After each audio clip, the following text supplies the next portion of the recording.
झारखंड की सत्ताधारी पार्टी झारखंड मुक्ति मोर्चा के सुप्रीमो शिबू सोरेन की बहू एवं जेएमएम की विधायक सीता सोरेन अपनी तल्ख जुबानी की वजह से अक्सर सुर्खियों में रहती हैं। खास करके अपने सोशल मीडिया अकाउंट्स के माध्यम से वो गाहे बगाहे अपने पार्टी यानी कि जेएमएम को रास्ता दिखाती रहती हैं। हाल के दिनों में भी उनके फेसबुक पोस्ट और ट्विटर अकाउंट्स में जिस तरह से उन्होंने लेखनी लिखी, उसके बाद कहीं न कहीं एक बार फिर से चर्चा में है। विशेष आग्रह पर सीता सोरेन जी हमारे साथ मौजूद है। आइए उनसे बात करने की कोशिश करते हैं। पार्टी में रह करके पार्टी को सच दिखाना या सच से रूबरू कराना या इस तरह सोशल पोस्ट के माध्यम से कहीं कहीं रास्ता दिखाना, इसकी क्या ज़रूरत पड़ती है? देखिए, ज़रूरत तो पड़ती ही है, क्योंकि सरकार जब बनी तो उस समय कई वादे किए गए थे कि जीतने के बाद नौकरियां होंगे। कई और भी बहुत तरह के वादे किए हैं जो सरकार चलते क्रम में बीच में ही बहुत सारे वादे को भूले हुए हैं। तो इसीलिए हम उनको याद दिलाने के लिए इस तरह के हम आईना दिखाने का काम बीच बीच में कर रहे हैं, क्योंकि जनता की जो उम्मीद है, जिस उम्मीद के साथ सरकार बनी है, 2 साल पूरा हो ही गए हैं और 2 साल के दरमियान भी जब वो पूरा नहीं हो रहा है जनता का जो सपना, तो इसीलिए हम सरकार को बीच बीच में आईना दिखाने का काम कर रहे हैं। मगर ये लिख देना कि सरकार दलालों के चंगुल में, पार्टी दलालों के चंगुल में है, बेईमानों के हाथों में है, पार्टी कई गुटों में बढ़ जाएगी, तो पार्टी में रहकर पार्टी के खिलाफ बगावती तेवर, ऐसा क्यों होता है? देखिए, ये भी करना पड़ता है, क्योंकि जिस तरह से हम तो सही चीज़ों को ही अब तक है कि सही चीज़ों को ही सामने लाने का काम किए हैं। सही बात है कि जिस समय स्वर्गीय दुर्गा सोरेन जी पार्टी के पूरा कमान को संभालते थे, पार्टी के पूरा कार्यकर्ता को देखते थे, और उस समय भी वो दलालों को दूर रखते थे। लेकिन अब धीरे धीरे करके जो है कि पार्टी हमारे नज़र में भी देखा जा रहा है कि सही में दलालों के कब्जे में ही चली गई है, और सामने देखने को मिलता है, आप लोग भी देख ही रहे हैं। कौन लोग हैं वो दीदी? किसी का नाम बता पाएंगे? या कुछ लोग हैं जो आज के दिन, उनका क्या रोल है पार्टी में, क्या किस बड़ी भूमिका में वो लोग हैं? देखिए, भूमिका में तो है ही, बड़ी भूमिका में ही है, और शायद मुख्यमंत्री जी भी कभी झुकाव उधर ही है, और क्या कारण है ये हम नहीं कह सकते हैं, लेकिन यही सब चल रहा है। सीता जी, जब आप पार्टी के खिलाफ कहीं कहीं स्टैंड लेती हैं, पार्टी हालांकि आपके मामले में कोई भी प्रतिक्रिया देने से बचती है, तो इन सब प्रकरण में शिबू सोरेन जी का कितना आशीर्वाद आपको प्राप्त रहता है? देखिए, शिबू सोरेन जी जो मेरे पिता है, ससुर जी हैं, तो वो हमेशा ही मेरे प्रति हमको प्यार देते रहे और मेरी बातों को सुनते आए हैं। लेकिन यही कह रहे हैं ना, पार्टी पूरा दलालों के कब्जे में ही है, जिसके कारण कहीं ना कहीं कमियां दिखाई देने को मिल रही है। अब आपने जो ने कहा कि जो जल जंगल और ज़मीन की लड़ाई को लेकर जो झामुमो आगे बढ़ती थी, उससे कहीं ना कहीं पीछे हटी है। आपने पिछले दिनों ही अपने बेटियों को आगे करके दुर्गा सोरेन सेना का गठन किया। क्या राजनीतिक भविष्य दुर्गा सोरेन सेना का देखती हैं? देखिए, जिस तरह से दुर्गा सोरेन सेना का गठन हुआ है, क्योंकि दोनों बेटियां अभी बड़ी हो चुकी हैं, और कोरोना काल में 2 साल झारखंड में बिताए। पहले तो बाहर में रह रही थी। इन 2 साल में इन दोनों ने कई कुछ देखा, झारखंड की जो परिस्थिति है उनसे रूबरू हुए हैं, और अपने जो स्वर्गीय पिता है दुर्गा सोरेन जी, उनकी जो अधूरे सपने हैं, शायद वो कहीं ना कहीं उन लोग भी महसूस किए, पूरा नहीं हो पाए, क्योंकि असमय निधन की वजह से बहुत कुछ उनको झारखंड के लिए करना था जो कि पूरा नहीं हो पाया। तो दोनों बेटियों ने यही सोचा कि क्यों ना उनके पिता के काम को पूरा किया जाए, उनका जो सपना है उसको पूरा किया जाए। इसी को लेकर के डीएसएस का गठन किए हैं। उन दोनों भी अपने स्तर से सामाजिक सेवा करना चाह रहे थे। झारखंड की जो दलित है, मजदूर है, शोषित है, दबे कुचले लोग हैं, उनका भी विकास हो, जिसके आधार पर ये झारखंड जो कि अलग राज्य बना, सबका विकास हो, सबका साथ हो, सबको काम मिले, सबको रोजगार मिले, जो कि आज ये चीज़ों की कमी दिखाई दे रही है। ऐसा तो नहीं है सीता जी, मतलब आपको ऐसा तो फील नहीं होता है ना पार्टी के अंदर रह करके, आप विधायक हैं, लंबे समय से विधायक हैं, जो पार्टी में मान सम्मान मिलना चाहिए, जो ओहदा जिसके आप हकदार आप खुद को समझती हैं, वो नहीं मिला, इसके वजह से आपने एक नया एक फ्रंट खोला है जिसके माध्यम से आने वाले दिनों में आप आगे बढ़ेंगे और कहीं ना कहीं आप जो राजनीतिक महत्वाकांक्षा है वो पूरा प्राप्त करेंगी। और देखिए, सम्मान तो हकदार सबको ही होते हैं, हम ही अकेला नहीं, सबको सम्मान चाहिए। पार्टी में जिस तरह से हमारे कार्यकर्ता है उनको भी अभी सम्मान नहीं मिल रही है।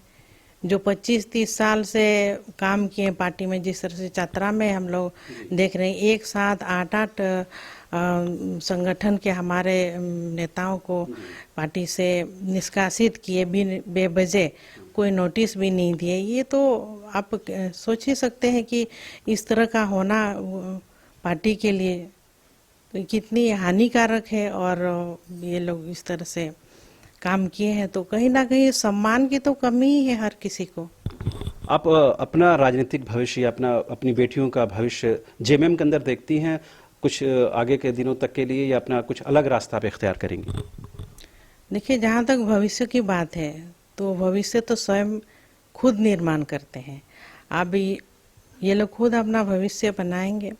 आप अगर वो अच्छे काम करेंगे तो भविष्य उनके साथ है। आप अपना भविष्य देखती हैं? देखिए, हम भी भविष्य तो है ही, और जिस तरह से हम करेंगे काम उसी में सब कुछ है। जैसे काम करेंगे वैसे फल मिलेगा, यही एक बात है। कैबिनेट में अभी भी एक बर्थ है, एक पद जो है वो खाली है, उसकी तमन्ना आप रखती हैं कि सीता सोरेन को एडजस्ट किया जाए उसमें, या कहीं ना कहीं पॉलिटिकल पंडित ये मानते हैं कि आपकी ख्वाहिश रही है इस तरह की? अब देखिए, हम तो अभी तक ऐसे कुछ ख्वाहिश रखे भी नहीं है, और हम सच्चे सिपाही की तरह पार्टी में काम किए हैं अब तक। आपको क्या लगता है, अगर पार्टी आने वाले दिनों में भविष्य में अगर टूटती बिखरती है तो उसके लिए हेमंत जी कितने जिम्मेदार होंगे? क्योंकि कार्यकारी अध्यक्ष तो पूरी पार्टी की चलाने की जिम्मेदारी वर्तमान में उन्हीं के कांधों पर है। इसके निर्णय तो हम नहीं दे सकेंगे, वो तो समय ही बताएगा अब क्या होगा आगे। जब आप डीएसएस का गठन कर रही थी तो इस बारे में शिबू सोरेन जी से कोई वार्तालाप या उनका कोई आशीर्वाद या कोई गाइडेंस उनका मिला होगा? बच्चों ने चर्चा की थी बाबा से, और उनका पूरा सहयोग है, उनका पूरा आशीर्वाद है। बच्चों लोग को आशीर्वाद दिए हैं कि नहीं, आप लोग काम कीजिए और अपना पापा का जो स्वर्गीय दुर्गा सोरेन जी का नाम आगे बढ़ाने के लिए ऐसे आशीर्वाद दिए थे।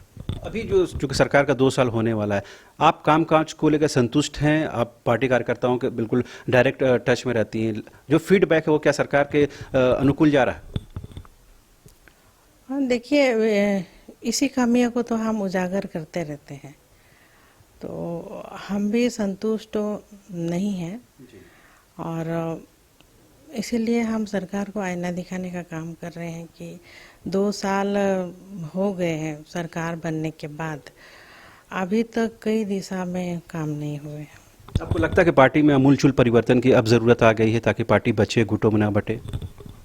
पार्टी को तो बचाना ही है जी, उसके लिए आप आगे आ रही हैं? जी बिल्कुल।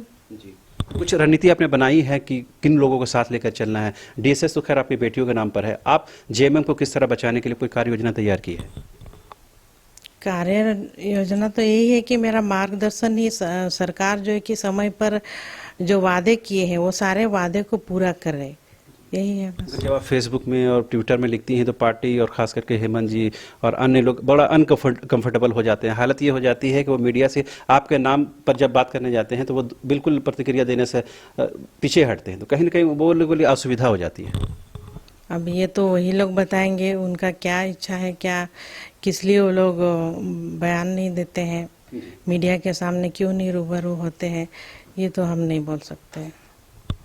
कुछ आपने सोचा है कि सरकार को लेकर या पार्टी को लेकर आगे क्या रणनीति बनाया जाए ताकि सरकार भी बेहतर तरीके से चले? चूँकि आप जब बोलती हैं तो सरकार भी कहीं ना कहीं बैकफुट में आ जाती है, चाहे कांग्रेस हो, आरजेडी हो, क्योंकि अंदरूनी लड़ाई वो जाहिर हो जाती है। जैसे आपके परिवार की लड़ाई अगर परिवार तक रहे तो ठीक है, जब आप पॉलिटिकल डोमेन से बाहर आ जाइए या पब्लिक डोमेन में आ जाती है तो कहीं ना कहीं दूसरे लोगों को कहने का मौका मिल जाता है।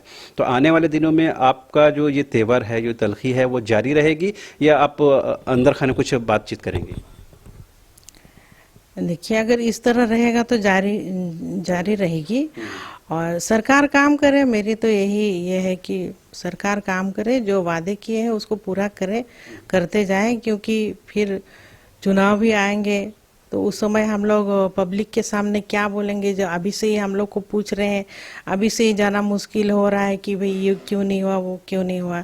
तो हम तो यही कहेंगे कि अभी थोड़े जो समय है उस पर सरकार काम करे, पब्लिकों का जो जिन मुद्दों को लेकर के हम लोग चुनाव लड़े थे वो सारे मुद्दे पूरे होने चाहिए। बस एक आखिरी सवाल, आप कुछ सरकार को या पार्टी को राय मशवरा सलाह देना चाहेंगी ताकि जो पब्लिक, जो जनता की इच्छा है वो पूरी हो, और बाकी 3 साल बाद जब पब्लिक डोमेन में हम लोग जाएं तो ताकि वो सवाल जवाब या अनकंफर्टेबल पार्टी को ना हो, कोई सलाह देना चाहेंगे? सलाह तो यही है कि सरकार को काम करना होगा बस। अभी तक काम नहीं कर रही पार्टी। काम तो हो ही नहीं रहा है, अभी बस ट्रांसफर पोस्टिंग काम हो रहा है अभी तक, तो जो भी देखा जाए। तो ट्रांसफर पोस्टिंग तो सरकार के दायित्व में है, चूंकि उसका भी कहीं ना कहीं एक मैसेज होता है, तो वो लग रहा है कि मतलब एक उद्योग की तरह ना होकर के वो एक जो कहते हैं ना, एक रूटीन काम है। अब आप भी जान रहे हैं, सब कोई जान रहे हैं। अब यही चर्चा है कि सरकार में जो काम हो रही है कि सिर्फ ट्रांसफर पोस्टिंग ही हो रही है। तो ये थी सीता सोरेन जी, जो झामुमो की विधायक हैं, और अपनी तल्ख जुबानी की वजह से, और यूँ कहें कि पार्टी को सच का आईना दिखाने के लिए हमेशा अखबारों की सुर्खियों में रहती है। इन्होंने साफ संकेत दिया कि पार्टी कायदे से नहीं चलती है। जल जंगल ज़मीन की लड़ाई को लेकर जिस तरह पार्टी आगे बढ़ी, उस लड़ाई को आगे नहीं बढ़ाती है, तो निश्चित तौर पर ये सोशल मीडिया अकाउंट्स के माध्यम से या अपनी बातों के माध्यम से पार्टी को रास्ता दिखाती रहेंगी। उम्मीद की जानी चाहिए कि पार्टी इनकी बातों को पॉजिटिविटी के साथ ग्रहण करेगी। कैमरा पर्सन हृदय के साथ रांची से न्यूज़ बाइस्कोप के लिए शहनवाज।